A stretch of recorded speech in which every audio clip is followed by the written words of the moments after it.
Hello, and welcome back to GRIDwrap on this fine Monday. Now, I am slightly hysterical, and because I've had such fun today, I just can't believe it. It was very unexpected, and the fun I had was with two of our guests today, who's Annie Milestone of Seminole 3D and the virtual owner of the Cologne Sim. Hello, Annie.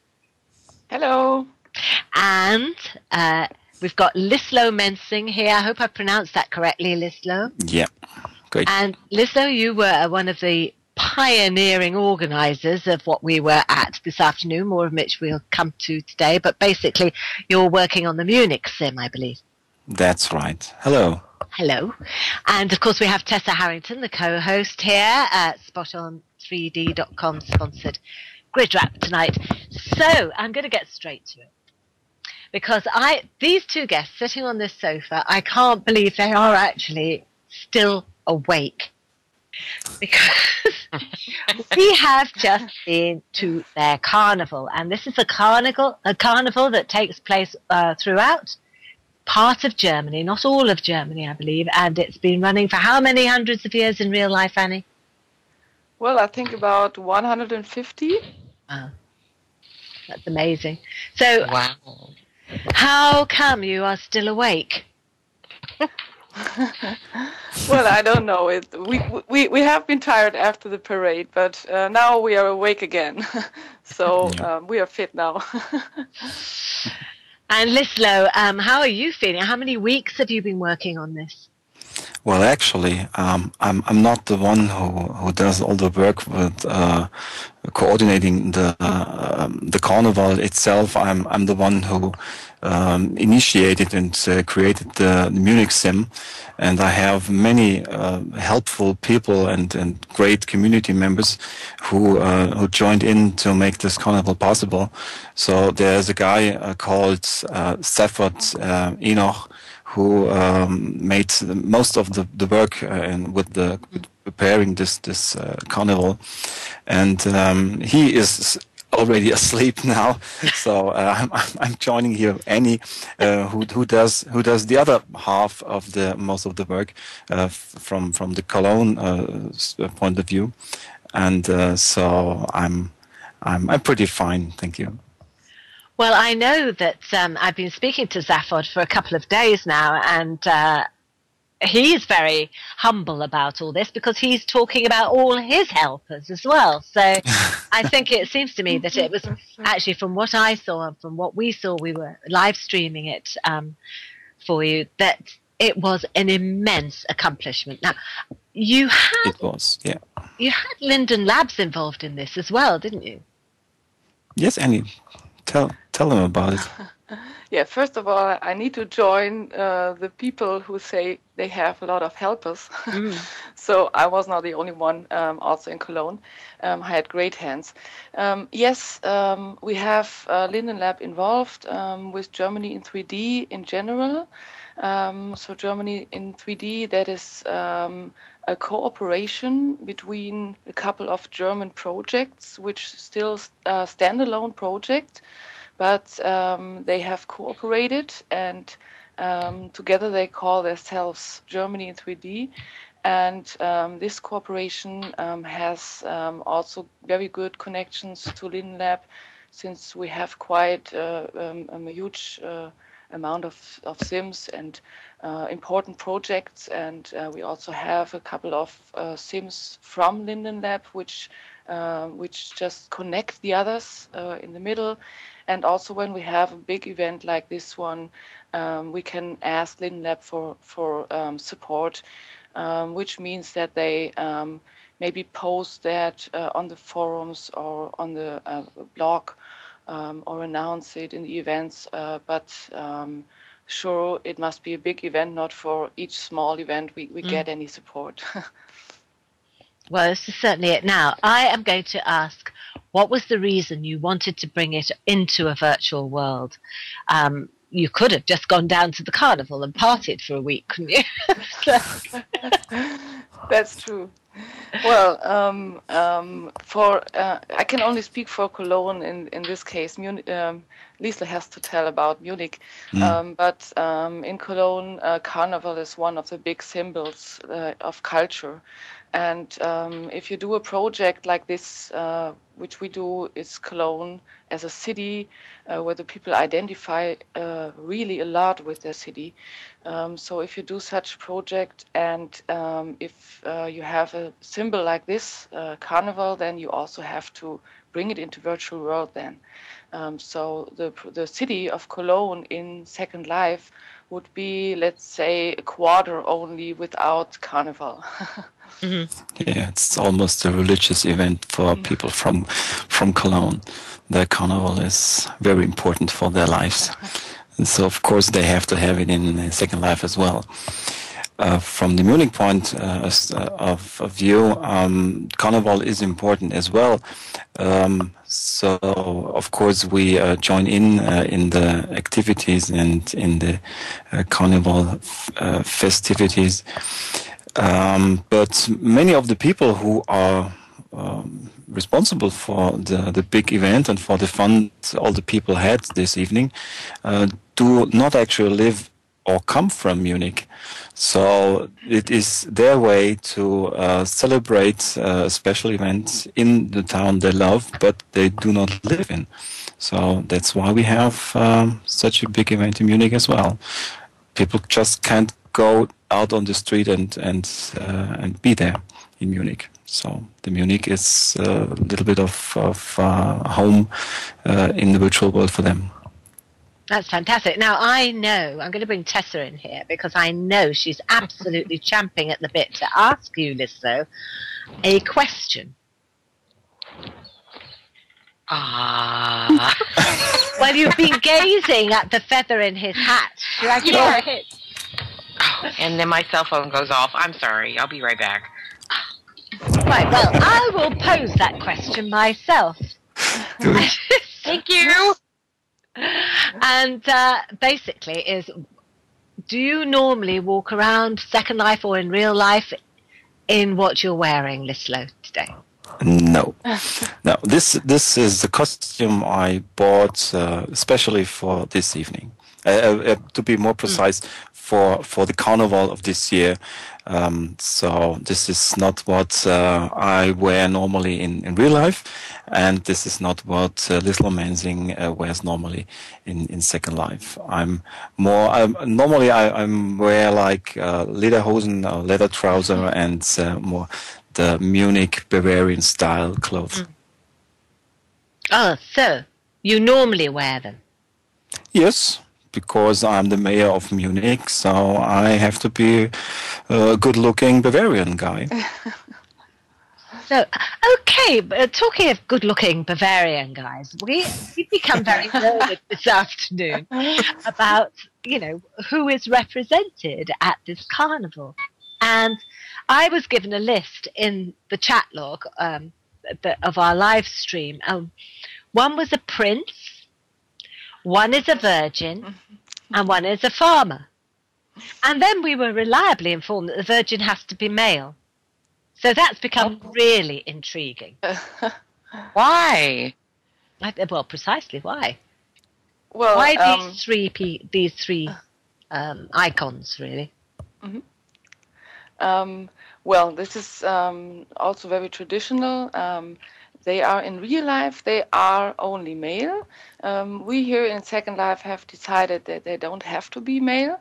But this year we had only male persons which wanted to be it. So it's a male Dreigestirn, it's called. I don't know what the English name for it is. It's like three persons or whatever. Yes, usually they are male. Trinity. Also Trilogy or something. Trinity. Trinity. Oh, okay. Mm-hmm. Well, usually they are male, but they don't have to be in Second Life. So we are not traditional in each case or in each dimension, so to say. Now, there were masses and masses of floats, weren't there? Yeah.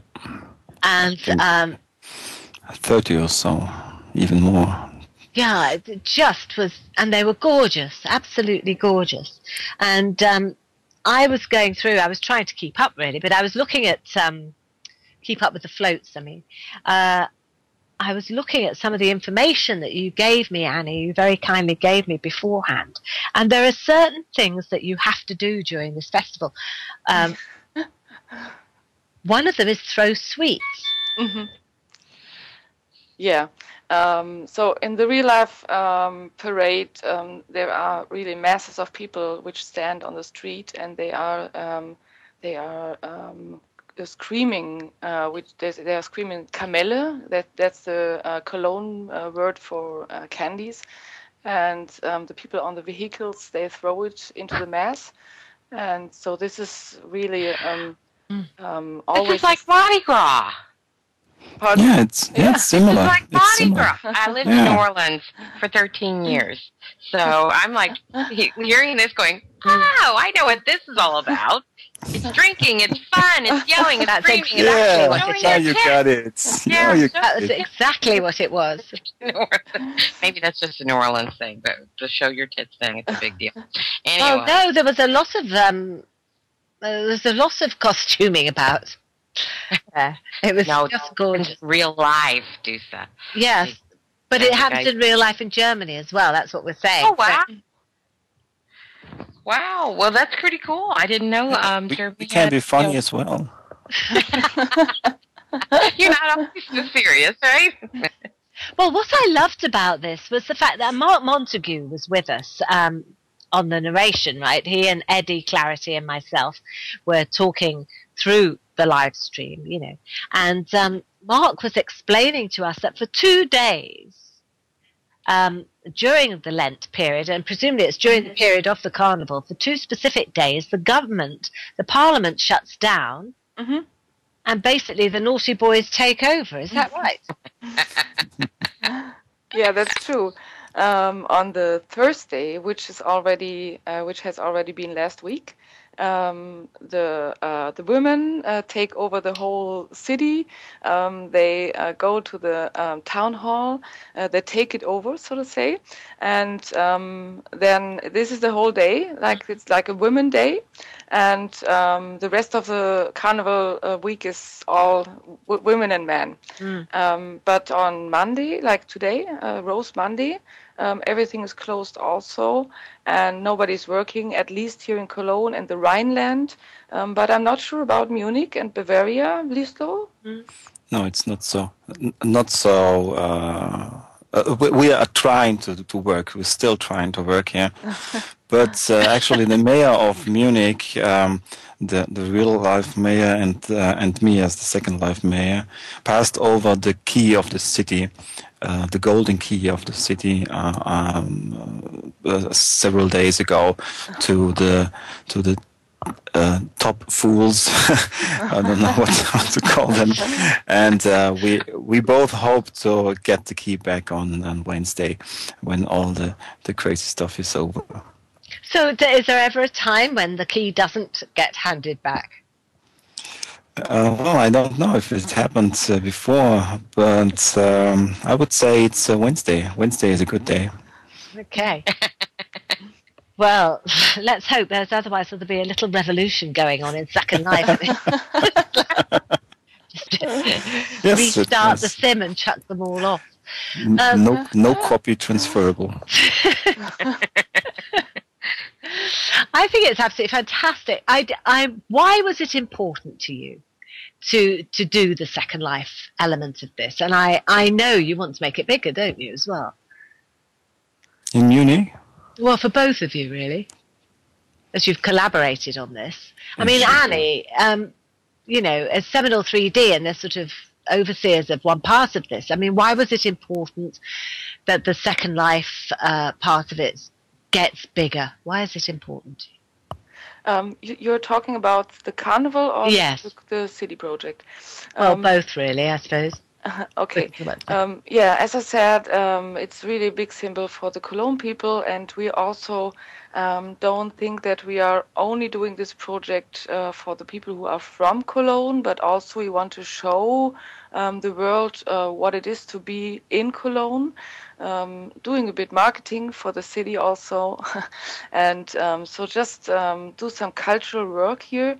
And so since Carnival is so important here and it's our biggest event of the year, I think it's also nice that people know what happens. And I think it's also specific in Germany. It's different, very different from the South American Carnival and also different from the Italian Carnival, which are the most famous ones for sure. And we have quite a different approach, so it's really worth to also see this because it's just various. And yeah, I think it's really interesting to get to know what Carnival in Cologne is and Carnival in Germany is, since it's specific. And the city project, how does that tie in with it ultimately? You mean how the city project is working, or? Yes. Well, it's we started it in 2007. I think München, Lislo, you also did it in 2007, right? Yep. Yeah, and that was the time when, for sure, Second Life was booming. So I think we had a good start there. And as we all know, that Second Life is now not really booming at the moment. So I'm quite proud that we can say that anyway we have a strong community. But also we would like to have a stronger growth for sure. But anyway, the project is quite nice and quite healthy. And well, I think that it's a highlight now also that they can see Carnival. We had also a big Carnival show on Saturday. And the people who come there, they always say, well, that's really like in real life great, and so on. So I think it's a good connection. Yeah, and it's much fun. I wonder, actually, Tessa, are you there? Yes. Okay. Yeah. Tessa, New Orleans, right, the carnival there, Right. I've not seen the carnival there, but I've seen a little bit of the action in New Orleans. So, and I can only imagine what carnival must be like there. Insane. Yeah, it's people wall to wall in the French Quarter, and uptown it's a little looser, but everybody lines the streets and watches the parade go by, and literally at least 100 floats that go by, and it's not for one day. They have these groups that they're social groups, and they do all the floats, and they literally have a week of events. So it's not one parade; it's like gazillion. But I think this all started in Europe, in Italy, right? If I'm not mistaken. Yeah.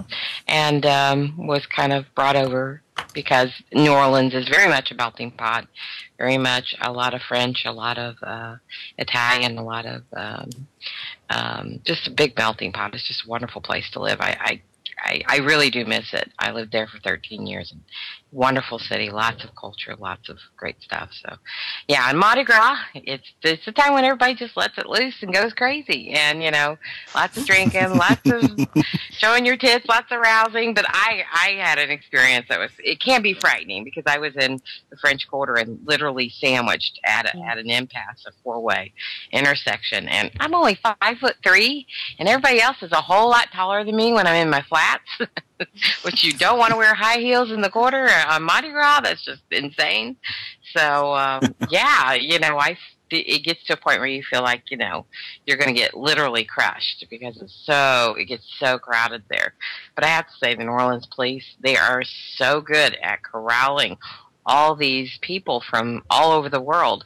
They have horses, they have motorcycles, they're on foot, and they just do a really good job of keeping the peace and making sure nobody gets stampeded. It's amazing that we don't have, any deaths from these people crammed into the French Quarter. But it's lots of fun. Lots of music, lots of great food. Yeah. Well, I have to say I am suffering withdrawal symptoms from going to New Orleans a couple of years ago. It was fantastic. So anyway, coming back, so are we going to see an outburst of Carnival in Second Life, do you think? Or indeed in Spot on 3D? Tessa, you'd be very well placed to do New Orleans one day. I would love if you all would even consider it. We have something called Boost Cloud that lets you ramp up. It's like a dedicated server for the Sim, and it can hold up to 100 people, maybe more, depending upon what you got going in there. But because it uses the cloud technology, it's completely dedicated. And this would be the kind of venue that would be perfect for it, because, you know, the worst thing about these things, what really kind of kills some of the joy of it, is the lag. And we would love to really see this. This is the perfect kind of venue for that. So, yeah, if you all ever consider expanding beyond Second Life, let me know. I think it would be wonderful. I would love to host it. Do you know what I would like to see? I would like to see every sim joined up, every grid joined up in a carnival, right? Oh, yeah. So you'd have a virtual world carnival day.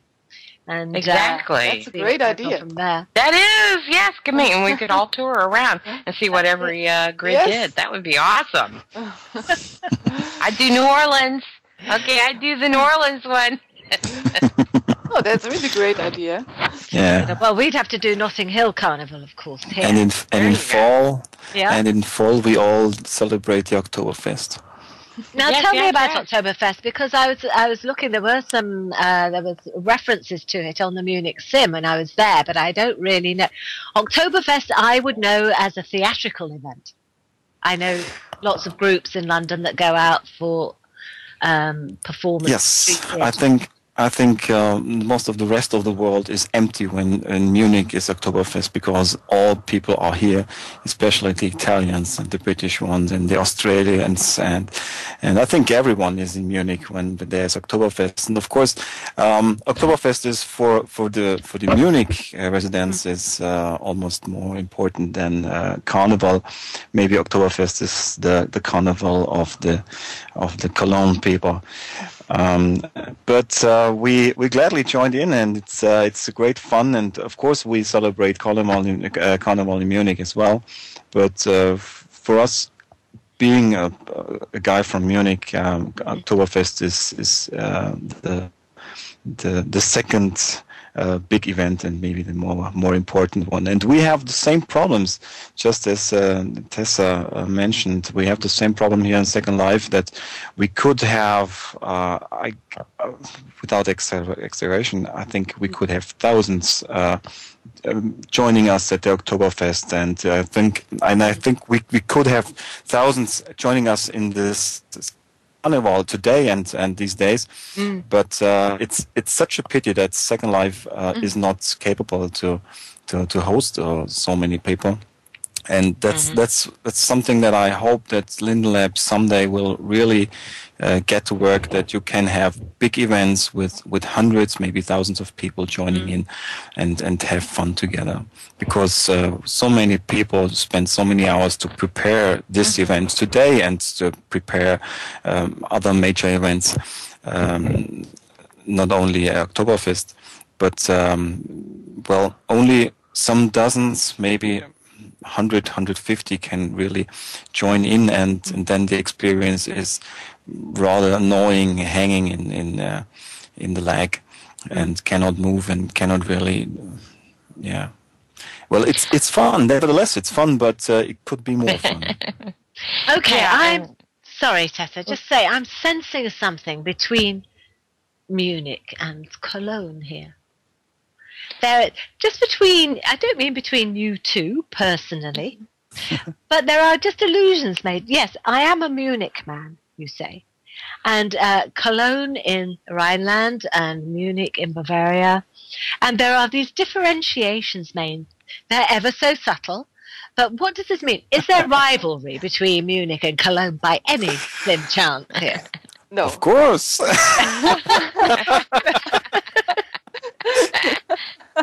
No.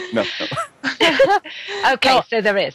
I don't think there's any rivalry, because we are quite far away and we have so different cultures that I think that we don't touch each other.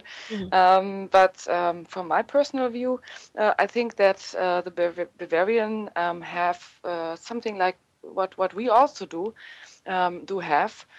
We have a big culture. We have a dialect where you can do a lot with, where the people find themselves a lot. And we also have many symbols. We have much regional music and so on. So I think this is something which we have in common. I mean, in specific, it's very difficult, very different. So the Munich dialect is very different from the Cologne one, but that we have such dialects and that we can really identify with it, I think this is something which we have very much in common. Yeah. So there is, I mean, a friendly rivalry. Yeah, and it's this is friendly. something that tends not to happen too much. So particularly where in the place that I live, for example, in London, where there isn't a sort of London identity. Now, I know that the true Londoners, the people who are born here and live here and have lived here for centuries, like the Cockney area and that sort of thing, do feel that loyalty tremendously. But more and more we're seeing it eroded. Do you feel? I know that in Europe, people are much more specifically from their country and hold to their cultures. Not in a bad way; it's a really good way, from what I've seen. But do you feel that it's really important to do that? Yeah, I can speak for the Cologne people that I think not because we do the Cologne project, but I think that the Cologne people are those ones in Germany which are the most local patriots in Germany. And for them it's also very important to find all those symbols, all those parts of the culture, otherwise they don't identify. I gotta say, oh, sorry, you're New Orleans. You really identify with that city. I don't know. Well, yeah, but I'm also identifying here with, we went through a very patriotic period in our country with President Reagan in our leading our country, and we've kind of lost that. It's almost like the United States. We get to a point where it's you're not supposed to be patriotic, and I think that's something that's not such a good thing. So when I see a country like you all, it's not a fad thing for you all. This is who you are. You're proud of your country. It doesn't go passing with whoever's running your country. This is just what you do to represent your country. And I think that's so refreshing, because I don't think we should be ashamed to say, hey, we got some good stuff here and we've got good people here and we should be proud of our country. Yeah, it's not perfect. We do. Our government does screwy stuff that even the people don't know about, and let's thank them and get back to business, get back to work, and be back to being proud of our country. But I think this is wonderful that you all have this outlet for that. It's just amazing. That was quite a good point. Since the Germans, they really don't like to be proud on their country because of their history. So they are really, really shy with being proud of their country in any way. And so maybe the local patriotism is a way to be proud on something where you come from. And you don't have to be proud in your country then, because it's only your city you're proud of. So maybe it's a way to be proud of. Yeah. But I think it's important, because I think that's what brings people together.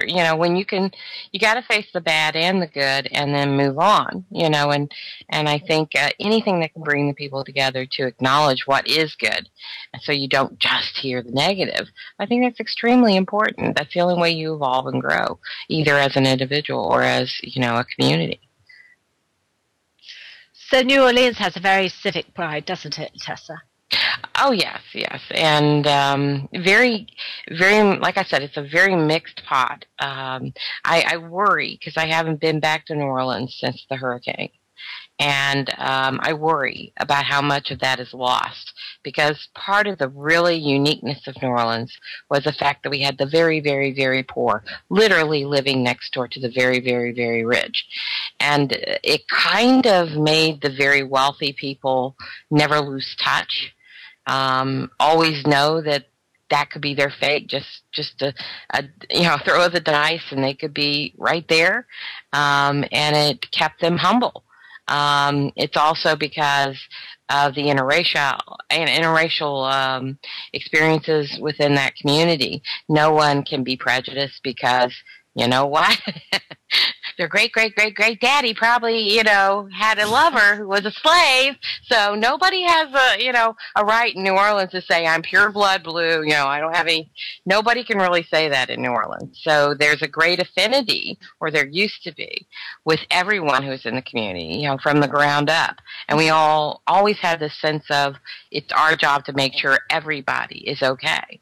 And it was a wonderful community, and I just worry because so many of the poor people that really kept the wealthy people involved in the community as a whole, not just segments of it, but the whole community, they're no longer there because they had to move, and they can't afford to come back, because these aren't people who have college degrees. These are people who shined your shoes. These are people who served you food at the local restaurant. And these are the people who worked behind the bar. These are minimum wage people who, in the best of times, were hanging on by a thread. And Hurricane Katrina really, threw a loop for a lot of these people. And I really think we lose something if we don't have that whole breadth of population and include them in the good times and the bad. And I worry about the loss of that demographic. Well, I think that's a huge thing to talk about, and I think at some point we need to address that, Tessa. One of the things that I want to come back to, with Annie and Lislo, is it's really, why do you believe in virtual worlds, really? And who are the people that are around you that also believe in virtual worlds and believe them as a sort of messenger for your towns, for your cities, for your businesses? Well, from my point, I fell in love with the internet in the early 90s during my university study. And I was very fascinated by being able to talk to people who sit just around on the other side of the earth, and just like they were here. And I really decided to make the internet my business and my hobby, and the thing that's important for my life. And so when I came across Second Life 10 years later, or 12 years later, I first thought about Second Life. That's just a 3D chat, something we had in the late 90s with World's Chats or so. And I thought, great, a 3D chat, nice. Been there, seen that. And, but after some weeks, I realized that Second Life is much more than just a chat. It's an open platform, and everything is possible. And it is just great, and I don't have to tell you all about Second Life because you know it. And for me, it's just the next level of fascination for bringing people together and being able to be innovative and creative. And so that's why I chose to create a company around my Second Life ideas and my Second Life activities. The company does not exist anymore, but two of my projects that I started in 2006, 2007 are still here. And one project is theLenten, Linden Exchange, where you can call by phone. So I have made my advertising there right now. And the other project is the virtual city of Munich. That was one of my it was an important project for me because one of my first weeks I came to Second Life was in Dublin, in virtual Dublin. I just saw that Ham Rambler came online some minutes ago. Dublin was really very impressive for me just because of the cityscape. I realized immediately that this is the city that I was once, and it was just great from the architecture, and more important than the architecture was this pub where people from all over the world met and came to talking to each other, and I thought, what a great place, and I have to do this for Munich and with Munich, and it is, and it's still a great place, Munich in Second Life, and I love to come here every time and again, not just because it's my city, but it's a place where people from all over the world come together, and it's just what I wanted it to be. Do you think it's important to have a sort of themed sim in that way, in that cityscape? You know, many people here have private islands, and a lot of those, including my own actually, are sort of like desert islands in effect, or tropics or something like that. But whereas I know there's a very strong pull for people to reproduce their cities in Second Life. Yeah.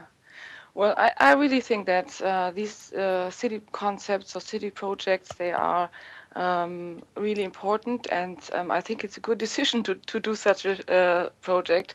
That's why we did. But that's when I came to Second Life, I just had, for another project, I had to screen some platforms where this project could also expand into, and we decided then that for that project, it was an existing platform, it was too early. But when we were looking around in Second Life, we saw very quick that this world, maybe not specifically the Second Life, but virtual worlds in general, that they will be the future. So I still believe in this.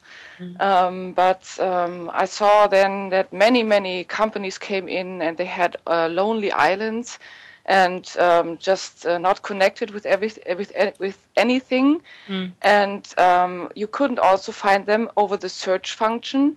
There was no linking system like in the web, so the people couldn't come there. And I thought that this could not be the right concept for bringing companies into Second Life, but we thought that there is missing a platform where those companies and also the community and the people and everybody who's interested can be connected. So like an existing platform within the platform. And that's why we decided to do a city project, just to have infrastructure which is working for all people who want to meet. That includes companies who want to come to Second Life, but for sure mainly it's the community. But every it's like in a real city. In the real city, there's everything combined, and you don't go to a place if you don't find there different things which enrich each other, so to say. Yeah. In the first approach or the first idea with creating this virtual city of Munich was to have a place where the local businesses can be as well. Be, for example, a shop that is in real life in the inner city of Munich would rent a shop in the virtual city of Munich as well. But we really quickly learned that they were not interested in 2007, and I think they're not interested today. In 2007, we heard several times the story that you're funny. We don't even have a website, and now you want to drag us in this 3D thingy. And well, even the city, the real city of Munich, said at one point that they do not support this project. So this is a private project. It still is. Well, it came in the first and in the start. We were supported by the city of Munich because Munich was celebrating at that time their 850th birthday or anniversary. And but in summer 2007, there were several scandals of child pornography, and they were pretty hard especially in the German TV, and all those journalists that were a half year earlier very happy about Second Life and told that this is the future now, were in summer 2007 pretty busy in pouring their hate above what we created here. And so the city stepped back and said, no, we won't support you anymore because it is too risky for us. There were elections that day at the time, and the mayor of the real city of Munich said, no, I don't want my name have connected to this strange world where everything is sexual and you have no control over the contents and everything. But we're still here, and we do a pretty good job, and people come to the virtual Munich and love the city, and that's what I personally draw from it. It's more or less a hobby for me now, and but I like to see people come here and have a good time, and I collect all the things that people tell me about the city is so great, and that gives me a good feeling, and I know that it's worth the money, and it's a lot of money. So it is a lot of money, isn't it? All the tier payments and everything else. I mean, do you get any of that back? I mean, are you able to monetize in any way whatsoever, Lislo? Any? Can you? Yeah, can you rent? I mean, do you get any of the tier? Not really. It's not. Well, we have a couple of customers, but they are smaller ones. The big companies don't go to Second Life at the moment. It's just like this, and so it's not a lot which we can get back here. So we see it as an investition. As an investment. And it's not only an investment into Second Life, but into virtual worlds. We get our experiences here. We are building up our infrastructure, it's slower. It grows slower than we thought. But this is also a reason why we founded Germany in 3D, also together with Lislo here next to me. And so together we are much stronger than a single project. And this is really an opportunity which we have that we also get that we even get more successful here. I mean, Tessa, do you think that's general of all the grids, that they're finding it difficult to bring real life big companies onto their grid? Well, I've dealt with this issue because I've been in this industry, virtual worlds, dealing with businesses, sim development in particular, for 15 years. So I've seen this happen many times. Active Worlds, Worlds.com, Bluxen, Atmospheres from Adobe, and Microsoft had one, I can't remember the name of it, and There.com, Forterra, Sims Online to extent, and what it boils down to is it's either, and I think really Second Life's problem was they looked at it as a software platform, a DIY game platform, and then they found themselves flooded with us people who want to live here. We want to live and breathe and do our business and everything here. And I think they were really caught off guard by that. They really saw this as a game engine, from what I can tell. And we turned it into so much more. And there's both good and bad to that. But I think the problem was they threw everybody in the same pot and said, get along. And I really don't think that works. I've worked with corporations, and I've told this story before, but I know exactly when corporations started leaving. It was because I was working with a Fortune 50 company, and because of a set of circumstances, they walked, and they told all their friends. And You just don't snub a big Fortune 50 company and get them back. They won't come back.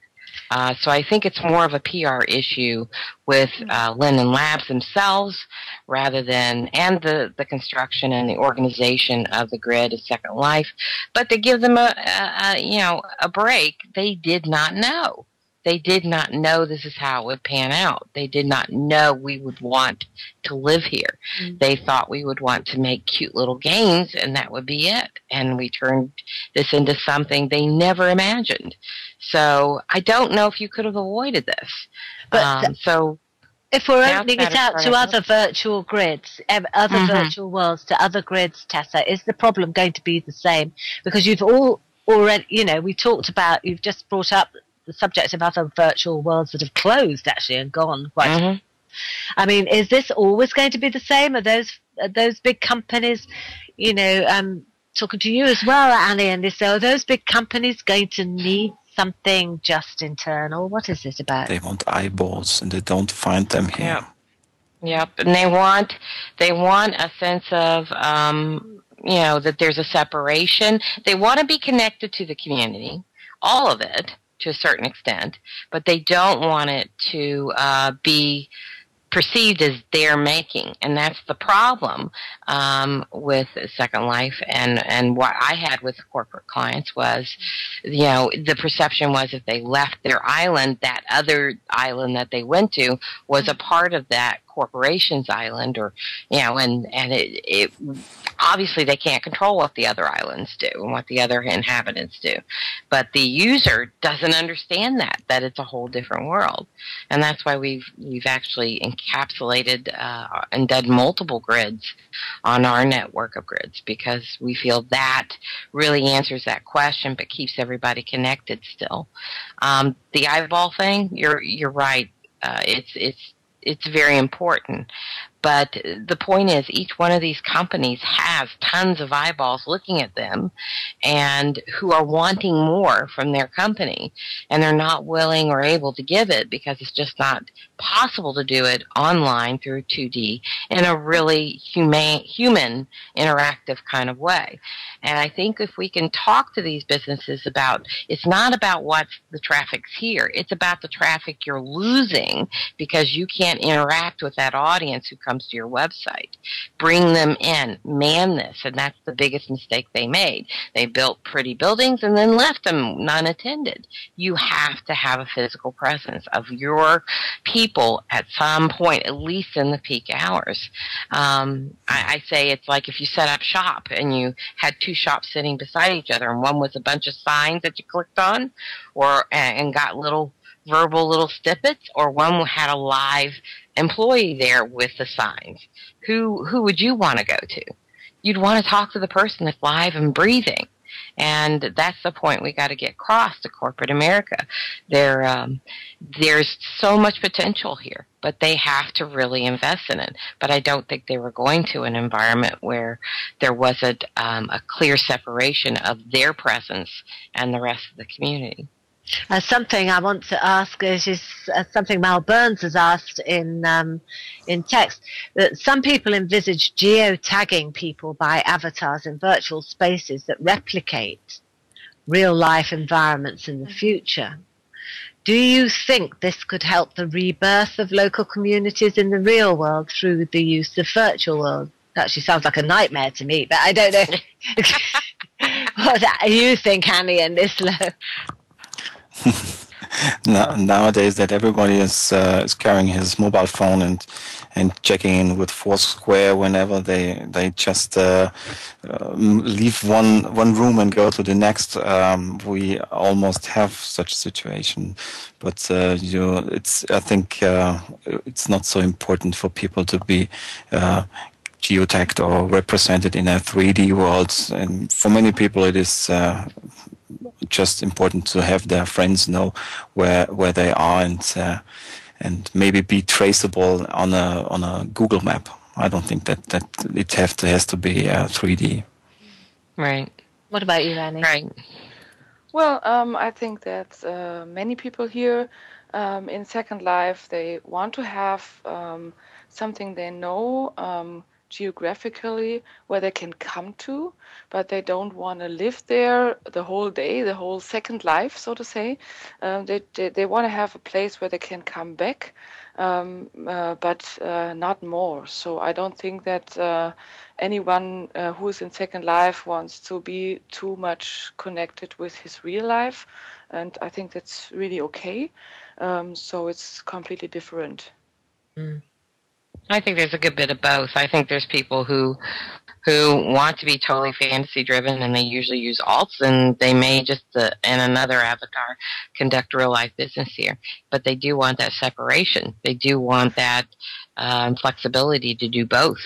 And they don't really want to avoid being connected with their real life. Not all of them, but they also don't want to be explicitly